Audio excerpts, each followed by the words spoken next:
this episode of Conversation with a Chef. I'm Jo Ritty and I love sharing with you the conversations I get to have with talented and passionate chefs. It's the backstory, if you will, to the food they're putting up. I begin today by acknowledging the Wurundjeri people of the Kulin Nation, traditional custodians of the lands where this conversation took place. Land which was never ceded, land where communities came together to eat seasonally, locally and without exhausting resources. I pay my respects to their elders past and present and to any First Nations people listening today. Today I'm talking to Michael Demagistris and Ryan James at Max's Restaurant. Max's Restaurant was the first winery restaurant on the Mornington Peninsula and was started by owner and chef Max Paganoni in 1994. The views are spectacular. From the dining room you look out over the vines to Western Port and across to Seal Rock. Max has always been passionate about using and promoting local produce, and he has now very happily brought in two equally enthusiastic chefs, Michael and Ryan, to work with them at Max's.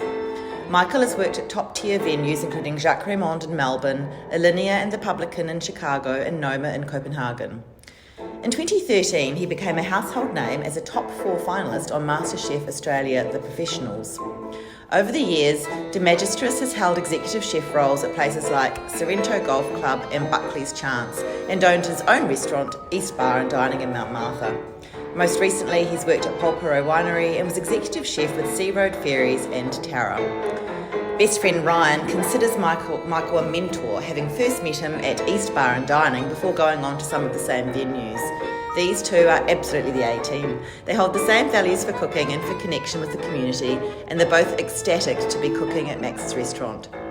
They've worked with farmer and chef Karl Breese to harvest vegetables they're excited about, and they're putting up a degustation menu full of imaginative and delicious twists and turns.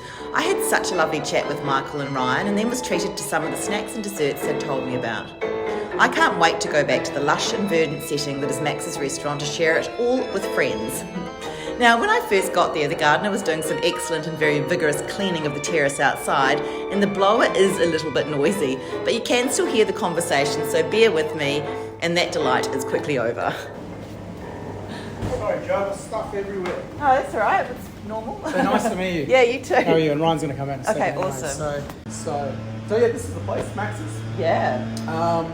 Obviously been here for 30 odd years, and Max's sort of, built up, and lucky enough, sort of me and Ryan have come along and wanting to give it a bit of a nudge and take it into a new sort of, I guess, not so much, well, it is a new direction, because it's sort of, I think before the food was all about, again, it's all humble and all that, and we're still, so here's Ryan. Hi, Ryan. Joe, nice to meet you. How are you? Can I get you a coffee or anything? Or actually, tea or coffee would be coffee? great. Yeah, what do you have? Just a flat white. Whiskey? Yeah, absolutely. Oh, yeah, sure, yeah. The road home, yeah. No, so obviously Max has taken on his little journey for what he's done for a long period of time, and then I think with the expertise that me and Ryan have, are really trying to elevate it to that sort of next level, where I think where we think food is sort of going, like the food's more based on, again, simple, but there's a lot of technique behind it as well. So we're making all our own charcuterie and are you? Wow. Like a lot of our own cheeses that we're doing, and Getting done now. we work with a lot of farms at the moment, so farmers, and really trying to connect with I think producers that are around again. So really trying to get that story that is authentic, and we say it's authentic because everyone says that they work with farmers and they grow stuff, but we've been in environments like that before, and we think it's a little bit. I don't really think people say they're doing it, but they're not. Oh, is that right? Yeah, I really do. So I saw the Instagram post with, is it Karl? Yeah. So we used to work with Karl on, and then we said to Karl, we want to come back together and work together again, because we're all chefs working in that sort of similar environment. And Karl was like, awesome, because let's make it like a real true story now. The farmer would grow, and he would just grow whatever he wanted, but didn't really try to liaise with us and try to figure out a growing pattern. So we would have all this produce that really made no sense to the restaurant that we're sort of doing. So yeah, that's really interesting. Yeah. But if you look at Bray is a classic example of a restaurant that's doing exactly that. We're growing, we're using, there's no chemicals, there's no any of that sort of stuff. And that's Omai as well. Yeah, yeah. So there's a couple that are doing it really well, and you can tell that the story's authentic, and that's what we want to do again. We just want to harp on hitting back to traditions that have been, I guess, lost, and especially through social media, it's very easy to manipulate. Yeah. So now that we're in a time where everything is social media, all you need to do is put up one thing and it looks as if you're doing that, whereas you're not really. Yeah. So it's quite an intriguing sort of That is movement into that direction of how dead people are doing it to try and sell It's their so story. true. And I just heard about social media runners who will like run and then get in their car and drive into the video. So, and I find that astounding. Like, I think I'm naive, but you know, it's a really good lesson in not believing everything you see. Wow. And that's exactly what It's hard. the biggest post was yesterday, that it's trying to go, look, we are now working with Karl. We're trying to do a growing pattern for the next 6 months. You know, we're going to try transport you to his farm with eating the dish. So we've got a dish that's coming up. It'll really transport you back to the farm. So, and that's what we want to do. We want you to eat something and go, oh my God, like I feel like I'm in the farm. Yeah. I feel like I can taste the soil that, you know, which, you know, that Karl has grown and all that sort of stuff, or what he's working with. So, And so do you talk with him about the kinds of things you want to grow as well? Yeah, so you have that kind of... Yeah, we do, So we go 2 every weeks. Wednesday. Oh, Every Wednesday. every Wednesday. we go. Yeah. So we've only been here for maybe a month now. So we're not saying we've changed our philosophy, we're adapting our philosophy to what we're doing. And we feel like this is the place where this is it. We feel like this is the last dance, let's say. So you know, so yeah, we want to stay here for the next 30 years. We want to sort of build this into one of the best, if not best, regional restaurants in Victoria, if not Australia. Yeah, we really do. We sort of think that we've got a good team that can do it. It's amazing though to make that statement 30 years, because you know you've worked in lots of different places. We have, and look, so you must really feel it here. Yeah, well, the reason why we've moved is Personal because connection we feel like we have to connect with someone that is there too. Like, because Ryan had started from Max's, he was an apprentice working here, and that's where that story. Oh my God, that's great! So Wow. it's like a full circle feeling from I love that. So that's sort of where that ties in, and then, I mean, then me and Ryan were just pestering each other, going, when's Max going to take us on, and what are we doing, and get him on board, and let's do it. So we were always having that little niggle and stuff like that. So yeah, and then finally here. So yeah. So who is Max? Max is the Don. I call him the Godfather. Yeah, the Godfather. Godfather of the Peninsula. So essentially, Max was the first restaurant on a vineyard to open anywhere in Hinterland. So the whole region. So for him, he's always obviously had the philosophy to utilise local produce. Yeah. And I know it can be used very loosely, but with him, he does. Like everything he does. So he has cherry farms, he has his own olive groves, and you can see here a lot of his production. So these are things that he actually makes from his own things. Oh God, wow. So yeah, he's quite business savvy with that, but also trying to link up with everyone that as a community. Opposed to just going, we use Great Ocean Road duck because it's the new thing. Yeah. And then a lot of people do it, and trust me, they're the best of the best and they're great, but a lot of people will just kind of go, I don't know, when I worked at Port Phillip we used it, but there was no real connection to why you used it. It was just because the label sounded good, which is fine for back then. But I think people now have to reintroduce that community concept to be able to draw it all together and go, we are actually all letting the ones who do what they do well, do it well. Yeah. So for us, it's like, obviously, even down to black garlic, like we produce our own black garlic, but we have people that grow the garlic on the peninsula. But again, that's just more about being true to ourselves. That's right. So it's not necessarily like a wrong thing or a right thing, it's just about us being true to what we want to do.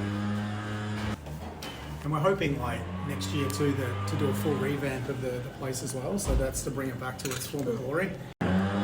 So basically, Max, basically just 30 years ago, young boy, started this and everyone laughed at him because they were like, why would you want to be up on the hill? No one comes up here, etc., etc. And then now... It's actually like such a great vantage here, isn't it? Like more so than lots of other places to be able to, Well, as I said, our story is to see the land and all that sort of stuff. So we're trying to reconnect everything in. Yeah, thank you. So if you look at what's here, we go, well, first is the land, then we've got the sea, and we work off our landscape because that's the inspiration. So, because it also ties into places where we've worked before. Like I was lucky to work at Noma for a little bit, so Noma was that real inspiration of the whole foraging concept. Thank you. And foraging is again a huge aspect of what we do here because it really ties the guys into, for one, getting outside, for one, and being with nature and being inspired by nature, but also like, you know, breathing in the fresh air, because, you know, when you work in a kitchen long days, it becomes very like exhausting and draining. So we also try to enforce that if we can go out in the mornings and get that sort of breath of fresh air and, you know, picking some seaweeds and then figuring out what we can do with it. And then we have a big open discussion. We're a small team here, but which I love, but it's more of an open discussion of what we can then do with the food. We've got seaweed, we've got, you know, shells, we've got this, like, what do we want to maybe do? Like, we're running with a set menu at the moment, and we will be doing that moving forward. And we'll probably change it every couple of months, I think, to keep it, because people have asked us, would you change it more regularly? Well, yeah, we'd love to, but then the people that see the things that go online, they miss out. Yeah, so that's we don't right. want people to miss out on what, if we've posted Yeah. something and then they want to come and, you know, so there'll also be a few signatures that probably never change because we just think that they're fun and it's engaging with the customer too. But no, we've, as I said, like, it's probably the first time that we've sort of felt, I mean, me and Ryan have worked together for a long time. I opened up my own business. It was called East in Mount Martha. I saw that, yeah. So we did that, and that's where I first met Ryan, and that's where this love affair with me and Ryan began. Our wives love it. They're not, No, so we've worked together for a long time, and I think that I don't think, you know, we could find a better combination working together, because it's pretty much, you know, best mates coming together to sell a dream, and we just feed off each other. There's no like, you know, Ryan might say something to me and I go, oh, cool, we'll have a think about it. And then we go, yes. But then we might come back around and go, look, we've done that dish, we've had to think about it. Do you think now we should do this? So, and we're very open. And we change a lot. Like every we do. few days, we all the change recipes everything, are, Yeah. So it's very ever-changing in the way that we do it, and that's just based on inspiration, different flavour palettes, what actually comes in, whether it does taste right or not, and then you've got to adapt to it. So for us, it keeps us on our toes. Yeah. And then that's where, with the conversation, it means we believe that we can elevate what we need to do and keep it extended and enjoyable, as opposed to just stagnant. Yeah, that's So right. It's a big thing for us. So, because there were a few things when you were talking about that, because I spoke to a chef I don't even know, when was that? Anyway, it was a place in St Kilda, and he was very ambitious about going foraging and doing all of those kind of things. And it didn't last very long, the restaurant.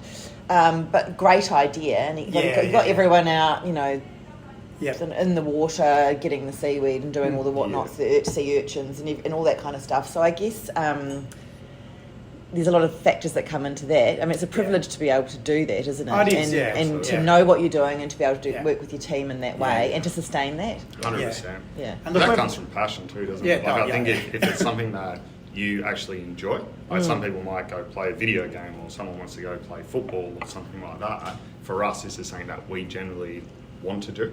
Yeah. So it becomes a hobby opposed to a chore. Yes. Which I think is a big factor. So. And also Max is into it, you know, so you've got that support. So you're not... Well, that's the first time I've had the support. Yeah. Like, we've never really had the support that has really driven. You come here with Max, it's literally just... And Tarra was the same. Max was like, nah, let's go, boys. I love the vision. He's eaten our food. He's followed the journey for such a long period of time. You know, we're lucky here too because of... not only do we do our set menu, but we run a lawn bar offering as well. Oh, okay. So people can actually come in and sit on the terrace and enjoy. We'll be doing a lot of weddings, so weddings are another big one. So that's sort of your cream of the crop of you know, because restaurants are getting harder. You're seeing a lot of restaurants close these days because of, you know, but look, we think we've found a really good balance here where, you know, the food is, it's only $120 a head for a set menu. Oh. Which is very cheap. It is. It's probably one of the cheapest going around for the amount of courses that you get. Yeah. Versus we've looked at our competitors, which are, you know, Tedesca and Point Leo and, you know, Doot and all these other ones where, you know, they're up around, the 150 mark. So we sort of think, we're not going to move on our price. We just think it's pretty good because we want to give back to, I guess, everyone again as well. And we want to allow people that probably are a bit scared of the whole fine dining word and thinking the price tag and everything to actually draw them in to see what food can be, opposed to just, you know, going down a pub. Because you go down a pub and you spend the same anyway. My wife and I will go down Portsea. We can walk around $240 later. Of course. Spending that and not even thinking an eyelid of it. Yeah, absolutely. Yeah. That's right. And the biggest one that gets thrown around is this fine dining word. Yeah. Like, it's such a loose term. Like, it's Yeah, literally, term, you know, look, we are to what we do, but we don't want to say that that's what it is, because we just think you come here, it's relaxed, it's, the service is just like really fluent. It's all about some local wines and then, doing a few other things. It's about trying to get, Max's original thought process of what he wanted here and us to sort of join into that. And that's where we've joined into like his whole range of, olive oils and dukkahs, and like we're tweaking a few things, but still staying true to what he originally was sort of doing. And then, bringing in the charcuterie, which, we've been doing that now for nearly, I think, 5 to 7 years or something like that. So that, I'm telling you, that's an art within itself. And I think that, there's all these things where they go, this is the new thing that's coming around, it's this and it's that. And I think, well, to me, charcuterie, and I don't get why restaurants don't get more acknowledgement for making it, because it takes so long to do. Absolutely. It's such an art. You've got to know the meat, you've got to know where it's coming from, you've got to understand everything, the fat ratios, the salt contents, the humidity, the temperature. Oh my God, like it's a full-time job just looking after that. So like, look, we keep throwing things in and we keep adding more to the business. And like I said, this is only the beginning for us because this is a month in, but Ryan's known the business for a hell of a lot longer, but I feel like we both know it pretty well together, and we just feed off each other and figure out where we sort of want to go with this, and we become a little bit more humble because we know money, so we're also not stupid to go. We know our numbers inside out, and I think that's key. I think a lot of chefs probably don't know their numbers, and that's probably a good thing to talk about as well, that, a lot of chefs will go in and just want to sell the dream and they want to cook what they want to cook, but and look, I get all that, but there's a point where you've got to look at the business for what it is. And look, we're perfect because it's a winery, and we've worked for wineries for such a long period of time. So we do think that, so many people come down. Like, everyone's always wanting to go to a winery. They want to try the food. They want to look at the ambience that's sort of surrounding. They want to understand the vineyard. They want to understand, why we're putting something on. And, one of the best compliments we got yesterday was a group of 6 was sitting here, and there's a lady, I think it was 82 years of age, and pretty much said it was the best meal she's ever had. So if at 82 years of age, if you can get that, and you would have eaten at a lot of places and they're foodies. Wow. We sometimes being skeptical about it at the start, not really looking at it and understanding it and going, I don't know. But then the idea is that when it comes out, it tells its own story. Yeah. Well, since COVID hit, I guess that sort of ruffled things up to go, chefs working long hours. And look, I agree with that. I didn't really like the long hours. I did like working at it at the time because you were learning, and that was because everyone did it. So that's all we knew. So we did do that. But there's a point where you get a little bit older and you go, look, I do want a little bit of a work-life balance. I don't want to just throw everything into my work life and my home life suffers, and we end up divorced or whatever it is. That's the way that it goes. So I think it would be nice just to have, again, that, we hate seeing our friends change careers and not be in it when they were brilliant chefs. And a lot of good friends chefs of ours. Yeah. And that's the sad thing. Of course. So that's that sort of subject of where we're sort of sitting. But now for us, look, we've got over the point of we still love being we still want to be recognised because we need to build the restaurant, but it's not the be all and end all. We've started to realise that for once it's, and we've known this for a long time, but it's the customer. It's the customer that we're trying to draw. It's the ones that we're trying to share our stories, our passions, our, what our nonnas or our grandmothers or, all that had taught us when we were young kids growing up. What Max has been teaching us for the last month, we're trying to engage all those things and sort of really bring it into one. And for us, it's, we want to put Max on the map, basically, because we believe that, for one, we believe he deserves it. Saying that he's created such a great empire in himself. Yeah. That it's I think it just needs to be that next point of, the next 30 years is what we're playing at. Yeah. Amazing. So, so that's, and for me personally, like I grew up across the road. So I've lived here. My parents always had their horses on this property before it became the vineyard. Mum and Dad nearly bought that cottage up there. Yeah. So there's a lot of little stories too for myself. Yeah. I suppose it feels like a homecoming, and obviously to be able to do it with Max and Michael as my mentors, it's a really nice sort of feeling. So good. And then it goes back to being true. I know, wow. But it's true. I love that. When you look up to your mentors, and then now you're working alongside them to create something. Yeah. It's a real honor. And even that so too, we want to be mentors for the next generation as well. We want the young kids that are coming through to re-inspire them to pretty much want to cook again, because, the chefs, as we say, they come in and everything's in bags again. So we're trying to really take everyone on that journey again. Anyone that comes through our kitchen, Max is lucky because Max has a farm. Yeah. So we'll be using that farm with all the cattle and you know, all that sort of beautiful produce that he has that we can sort of grow around too. And to be able to do that, I think for these young guys, like especially we've got a young guy and they call Tom, and he's only 20 years of age, and every time we show him something different, the smile on his face, and oh my God, I didn't know you could do that. So that is tricky though, as you're just you know, saying, with the you know, having to work a certain amount of hours, which I totally, of course we agree with that, and being paid the right amount of money. But it's as you say, to learn to fillet, to butcher, to do things from scratch takes a lot of time. And so, you know, how amazing to be in this position for Tom, like to be working with you guys who want to take the time and who have that passion, and who, you know, other restaurants probably can't afford to teach people that way, which I just think is a real shame, because as you say, touching the produce, knowing where it comes from, gives you more respect, doesn't it? It's incredible. Then you don't waste it. Yeah, and for us too, like obviously 2-3 weeks ago, we went down and we have a look at the cattle all the time, but actually feeding the cattle and being embedded in them, seeing what it is from little to big to then on the plate, it's a real nice story too, because a lot of people have forgot what that is all about. And they see like a bright red piece of meat in a supermarket with Clingfield over it, and that's what they think meat is. And health benefits are terrible. It's you can go on listing about all the things that are negative about it. And for us, it's going back to that. It's like, well, look at what we have now. Like we have that at our disposal thanks to Max to be able to then push to the next excitement level of what we want to do on the menu. So, and it's a really good point too about talking about, you know, ingredients that, you know, when you buy off someone or whatever, that's why we're trying to work as closely as possible with who we know, because we know what goes into the soils, and we know what it's been sprayed, or because obviously we want to keep it organic as possible. Because so many people now that come to the restaurant, and me and Ryan, we've been saying this for the last 5 years, why does everyone have an allergy these days?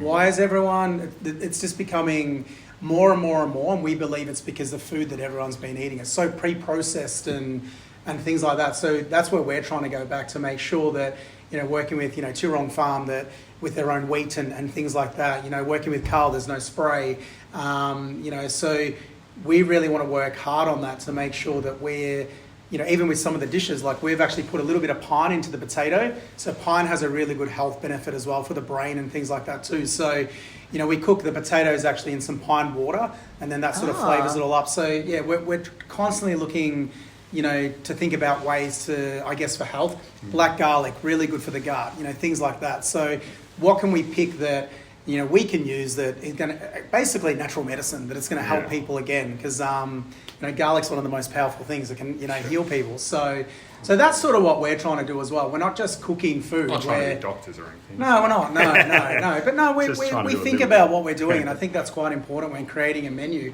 You have to think and pre-plan what you're going to do. Yeah. You know, what do we want to give back to the customer? What is going to be our story that we can really sort of get across? What is going to make their experience at Max's, you know, I'm not saying better, because we look at every restaurant as the same. We are one community. We look at that no matter what. But we want people to walk away and go, geez, you've got to go back to Max's because this story over here is so unique. One awesome thing that we're going to be doing coming up to is foraging tours. So that's probably a big thing that we want to do too. We're going to take people. I would love to do that. Yeah, we're going to take people down on the cliff sides, and we're going to get them to pick their own food again, and again reconnecting them with some different sea herbs.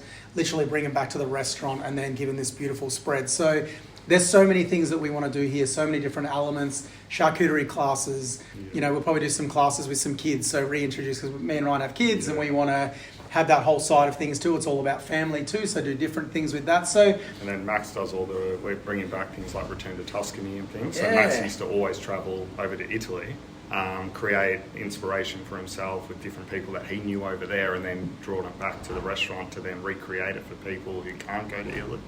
So things like that, which I think are a really beautiful thing for us too. Yeah. Whereas again, like we're very playful in what we do in our menu, but then sometimes it's nice to do heart-warming food too. Yes. So it kind of keeps us on our toes too, to be able to go, you know, flavour profiles. Fun to come to work. There's always something going on. And that's, you know what, that's good what you just said then too, because I said that is the first time we felt in a long time for we want some fun, some excitement. We want to be at work. What's going to drive us? Because get excited. It's 10 hours the a day. Days that we used to get on that train in the kitchen, and go waiting. and So so it is that whole thing. You've got to want to come to work. You've got to want to. There's going to be extra hours, like you said, with the apprentices and things like that they have to actually stay back and learn. And they won't get paid for it, but that experience that they're going to gain, you can't get that anywhere else. No, it's right. You can't get there. So do you get everything on this menu? Yes, you do. Wow. Yes. Yeah. Well, I'll give you a few little ones for you to taste, like the cigar and potato chip, just so you can have enough rough idea of it. Thank you. I'll do a cigar now and potato chip. Yeah. Trying to do one of them. Yep. It feels like there's a lot of ingredients to wrangle, and I guess they're just the main flavour points, are they? Yeah. So look, it's a small kitchen. It is. It is.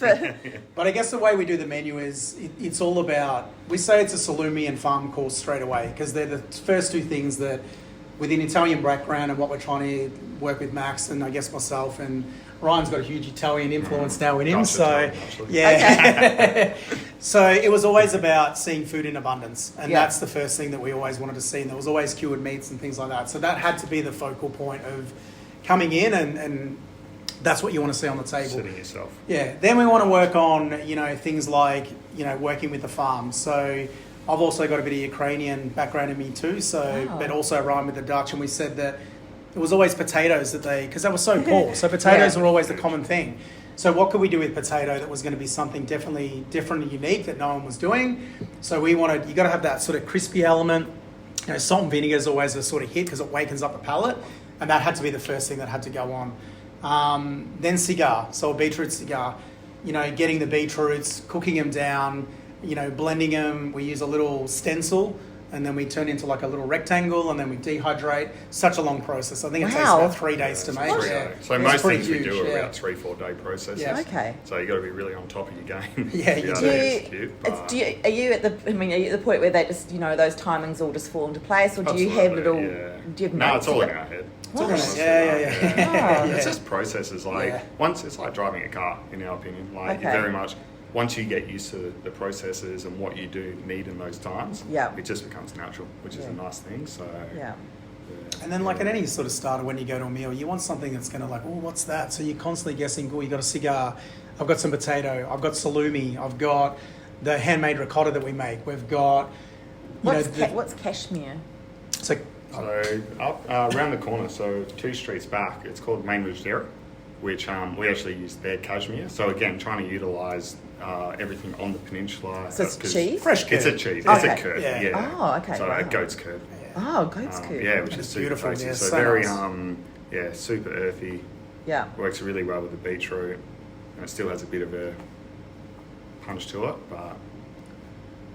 Wow. So it sort of wakens up the palate, so that you're sort of going with that, and then some nice vegetables and. But as we said before, we're working with Karl. Karl. It's not what you think it is either. So when it comes out, it's very different to what you read. Yeah. But I actually really like that. I love that there's these little teaser flavour points, and you're like, what will that look like? And then I love that. Yeah. I love just putting myself in the hands of the chef. I hate choosing off menus. Just feed me. Yeah. Well, the biggest thing is, we have to work this way because, looking back at a la carte menus, it's really hard because you have to have a menu that has around 25 different items on there. So as your customers come in, you've got to take a guess constantly of what you're going to use. And so it was a no-brainer for us to come back to the whole set menu point because we can utilise what's best in season. So at the moment we're using some peas, but they're just coming out of season. So the ones that are coming out of season we're using for a chimichurri, but the ones that are still very young, we're putting into a tart. So we're constantly thinking about how we can use things that Karl can give us or suppliers can give us and how we're going to best to utilise it during this time. And then when it runs out, we've got to be on our toes to quickly flip it, change that dish, and then figure out what is going to go in as a replacement to make sure that the menu flows 100%. And that's a cool thing for us. We get to change things so many times. And also working with a farmer, he might have new things that he wants to try, and then he can come to us and go, in a month's time, I've got this coming. Yeah. And we go, oh, wow, okay, let's start thinking about what we can put on, where we can do it. Yeah. Is it vegetarian? Or we do. So we have a vegetarian option, which I can get you now. Oh, no, I think this one is it? I can't. No, so we have a different menu. So that is vegetarian. Sorry. Yeah. Yeah, so we've got a vegetarian menu, we've got a pescatarian, And then obviously we do gluten-free, of course. So we still cater for a lot of needs. We find it hard a little bit dairy because there's so much dairy and things, but we can still accommodate. But we try to accommodate for everyone as much as possible. So that's our normal one. Oh, okay. That's our veg. Normal one. Because I was like, I can't see any fish. Oh, yeah. That's our seafood. Wow, yum. I wouldn't be able to decide between. Oh, this is probably the best one because it's got everything. Like Yeah. So that's the one that we predominantly. And that's where you can see the format of salumi, farm, okay, sea, I was like, land. Yeah. And then we've gone a little bit different for dessert. We've called it more indulgence because it's we want our own words of what we're going to do. We don't want to copy anyone. And we sort of want to finish on a high. You're not going to get a traditional dessert that sits in front of you in a bowl. You're going to get something that's a little bit more playful. So one of the ideas that I've never forgotten, I went to Alinea and I worked there, and that was phenomenal. And he was just testing out like a dessert in a test tube. And, as I kept seeing that and seeing all these different, I thought it was just so fascinating on how he did that. And we had to bring that back. And, me and Ryan started working on it going, well, how can we make that our own? Because we don't want to copy on what anyone's doing. So we changed all the flavours. We got rocks from the land as well. We went home. My dad used to be a builder, so he had a drill there. We drilled all the rocks from that took nearly like a whole day because the rocks were so hard. So we broke a few drills. I reckon we broke about 15 drill bits just to get it in. But again, but then that made it our own. So as the dish comes out, it's a little tube. It's sat in a rock, and then you're basically sucking out this dessert, and it's the look on people's faces when it comes out, and the laughter and connection and all that sort of stuff. But we're putting our own connection into it as well. Like I said, when we do something, we want to make it our own. So everyone copies something. There's always something. No chef can say that that's their own dish. They've got it from somewhere as an inspiration, but it's how you take it and how you turn it into your own. That's how we sort of believe that. And it's just sharing ideas as such. Well, you also have to have that knowledge base, don't you, to be able to take an idea as an inspiration and not copy it, but you use the things to inspire you. Absolutely. You got to make it your own, and why is it connecting you to that as well? Because again, we see a lot of chefs that they cook food, and we're not saying that about any chef, but for all the chefs out there, they really need to connect to the food. They need to connect to their customer. They need to connect to the surrounding areas, and maybe not everyone can do that, but I guess it's the chef of who you are and what we've learned, and we've got our kids coming through, like I said, and we want to teach them, and hopefully they don't become chefs, but they go in a different direction. No, I don't mean that. Look, I think my daughter's going to become a pastry chef, and I hope she does, because she's a bloody good cook. So I hope she does go down That's that interesting. line. Now, talking about pastry chefs and dessert, because I know dessert is a much more, or pastry is a lot more precise science, and you've got to measure your ingredients. So it's kind of complicated. And I was just speaking to Kayleen Tan, who's now at Omnia and Eugen, and she was saying, it's the last 10 minutes of anything that are the most memorable, and so you go away thinking about dessert. So it needs to be amazing, but then if you've just had a big dinner, you don't want to feel sick, and so it's such a fine balance with dessert. Which is something that we've always had to adjust to, because myself, I'm not a big eater. So when my wife and I go out to all the tasting, degustation, that kind of side of it, I always get to a point where I actually get towards the main meal and go, oh no, I actually can't fit it in. I'm the same. Yeah, it's really I get excited when I'm starting. I'm 100%. like, oh, this is fine. And then, And I'm very lucky because obviously with all our chef mates, they just keep bombarding you with food. So we're very grateful, but it's like you get to that point where you go, I can't enjoy the rest of it. So for us, it's very much about using smaller elements, which are more taste and bite size, opposed to going, here's a whole of this, here's a whole of that. So it's about breaking it all down, utilising flavours, concepts, talking points where people can actually look at it and go, oh my God, what is this? And then they talk about it, opposed to knowing exactly what it is. So. And one thing we haven't got on the dessert menu that is coming in, so we still have it. We're running our business called Fusione, which is our chocolate business. And so we run that off the side still, but we're going to make a chocolate here that we're going to highlight Max's Morello Cherry Balsamic that will actually go into that chocolate. So it sort of gives you a bit of that, vinegar acidic hit at the end too. So it's not just so sweet. And again, we think that's something that's unique to what, we're connecting again with Max. So I think that's just a nice little touch again that we're adding in all these little small things. That's How do you get all these ideas? We wing it. To be honest. I think it's a lot of inspiration. I'll be honest. Like when we come up with menus, we basically just sit together and Ryan normally will pump some ideas to me, and I'll have a bit of a thinking and give my ideas back. The architecture side. I studied architecture before I did this. Yeah. Oh, did you? So I was sort of like, and I've grown up in the art world with my father. So for me personally, it's very much a bit of fun trying to connect it.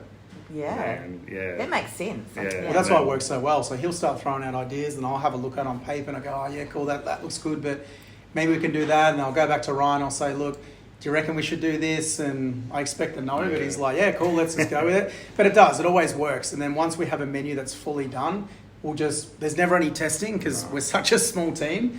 We'll literally put it together, and surprisingly enough, I don't know how we do it, but we always get it done. But then, as I said, now, especially for me, I'm getting a little bit older, you know, especially with the dishes, I'm learning more about food and understanding a lot more with food. So it's more, you know, that's what we talk about, the whole tasting things and going, you know, what can we add and how can we sort of amplify the flavour, you know, 10 times more. So that's what we'll constantly keep evolving with. But yeah, with menus, it's just pretty much what's in season.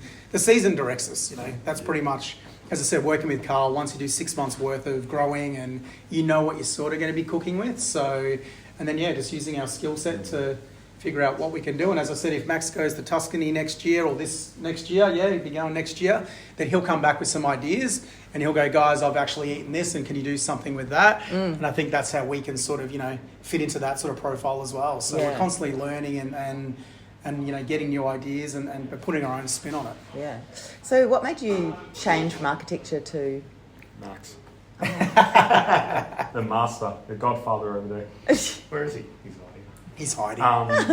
So I was doing dishes here. Oh, I see. As 15, 16-year-old. Yeah. And then probably about, when I was about 18, 19, I sort of started going on cold larder and then hot larder and all of that. And then I think week after week, Max just kept pushing me and going, you need to start your apprenticeship. I was like, nah, I'm never doing it. But for me personally, I never wanted to do architecture. I never wanted to be a chef. I wanted to design my own restaurant and own it. So that was my thing. Yeah. But obviously, this is better. But yeah, so then obviously for Max, it was really good to obviously learn from him about the business side, the food side, things like that at an early age. Yeah. So that was really very lucky. But yeah, that's basically how I got into it. So yeah. He pushed me. Great. Which is good. Lucky for everyone. Michael kept me in it. And Michael, you off the bat knew you wanted to be a chef? Or? No. I'm sort of learning more as I go now. But no, look, I've always been around food because my nana had big gardens and things like that. So I was always in their garden, and you know, Mum pretty much every weekend was cooking new dishes, and so I always had that love affair with food. But it wasn't really the path that I wanted to go down. I actually loved pulling apart, you know, various things like, I don't know, microwaves, and like I wanted to be like an electrician of some sort where I could pull things apart and try to fix it. But I remember one day sitting in the bedroom and I was pulling apart a shaver, and it was plugged in, and the circuit board was showing, and I remember accidentally touching that and screamed, and Dad was like, what the hell are you doing down there? And nearly probably electrocuted myself. So I sort of maybe changed a little bit, but there was too much maths. I wasn't really a school orientated person. I was more into the sports, and I loved cooking. And I remember Dad one time was working at a restaurant there and fixing it all up, and he basically just threw a joke out to the owners and said, look, can my son come and have a trial? And because he wants to be a chef, and I didn't, but Dad just said that because I needed a job because I was turning 18 and had to do something, and went into the kitchen, and I just felt like it was where I needed to be. So literally just stayed with it and loved food. And I guess it's that problem solving aspect as well. I mean, you're constantly not putting out fires because there's been no fires in the kitchen, but problem solving and having an end point you want to get to and working out how you're going to get there. And so of course, on. Yeah. But look, food's so rewarding. Like food will never go out. Everyone's got to eat, and it's all about a celebration, and it's enjoying with your family. And I think that's sort of why, I guess where we're going with this and why we enjoy it so much is because when we see people come, and it's like a big happy family, and that's what we want it to be. So it's nice too, isn't it? Coming out to the dining room and people actually want to talk to you about it. Yeah. And you see their reactions and how happy they are, and it kind of makes you think, I think it's this room as well. It's so nice, and it's not imposing, and it's just it's kind of a bit rustic. Yeah, it is. Yeah, but that's so much nicer than all this sleek, modern, whatever. Yeah. It's so great. They all have their own reasons why they do it, don't Of course, they? So, and everything's beautiful, but having this and then just, it really maximises the outside, doesn't it? You've got almost 360 views of vines and the sea, and it's probably not the worst view going around either. No, it's amazing. So I was just in Copenhagen and I ate at Restaurant Bar, which is where Noma used to be. Oh, so yeah, I was really fascinated by. Wow. Yeah. Beautiful. Was it good? So great. Yeah. I was there by myself, and so I was like, okay, you can have 2 nights of Michelin. And I just had the degustation by myself. But I sat up at there's a counter that looks into the kitchen. Oh, yeah, that's cool. My favourite place to be. I love it. Yeah, no, it is. That's awesome. No, it was nice over there. I think for me going overseas was When was that? when did I go? I think it was 2016. I don't know. I can't actually remember. I can't remember now. But look, it actually just changed my whole philosophy on food. So I wanted to ask you. Yeah, Did it mark you? Yeah. It did. Yeah. Like, look, I actually applied to go to Heston's, but for some unknown reason I couldn't get the visa because I had children and things like that. So that was a bit of a shame because, I love the way that Heston sort of thinks, and I wanted to sort of, get into his head as well. But when I applied for Noma, and Noma was number 3 in the world at that time. So they redid the ratings, and when I was going, I think it was September. So in August, I think they re-rated, and Noma became number 1. So for me, that was a dream because I always had to work at the world's best, and I just wanted to see what it was about. Alinea, I had to go and work there because Grant he's probably still to this day, he's one of my favourite chefs. I love his story. He had cancer, tongue cancer, and he obviously got through that. But just reading his story and learning about how he lost his taste and his senses sort of came back in stages. And I think that his chefs had to guide him, back from first it was salty or whatever it was, and then it was sour, like so all these different tastes and sensations that he had to learn again. So I actually really loved that side. But then when I entered that kitchen, and that was the first kitchen that I worked in over there, it was mind-blowing. 30 chefs, all highly driven, running around like idiots, 80 covers a night, the best food I've ever seen. The taste, flavour profile was phenomenal. A little bit of sciencey, thing in there where they were doing the molecular, not saying sciencey, but more just, his whole philosophy was I want to take an ingredient, but I want to manipulate it. And I'm only manipulating it because I want to enhance it 10 times more. And that was a little bit different for me because then when I went to Noma, it was the carrot that was just the carrot with a few things. So there were 2, I guess, aspects of where they were going, but I love the 2 aspects because then I guess now for when we've come back here and come back to Australia and try to figure out, well, how can me and Ryan incorporate that into the cooking that we're doing now? I think it's pretty fascinating. So as I said, we've taken snippets from each chef that we've learned and we've pretty much turned it into our own.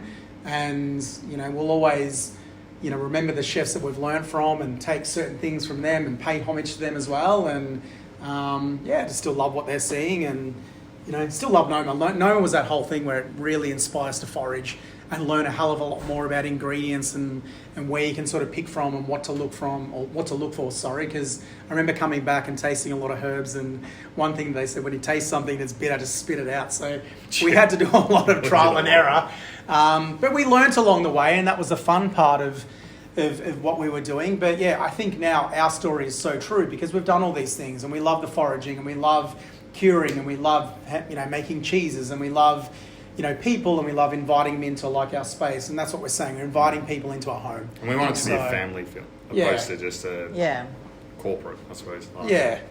So then, with all that in mind, and given that you don't want your children to be chefs, what would your advice be to young people starting out in the industry? Oh, look, if my kids want to be chefs, I'm not going to stop them because it is a good path. But look, I think personally for me, it's an awesome industry that you can really throw yourself into and learn.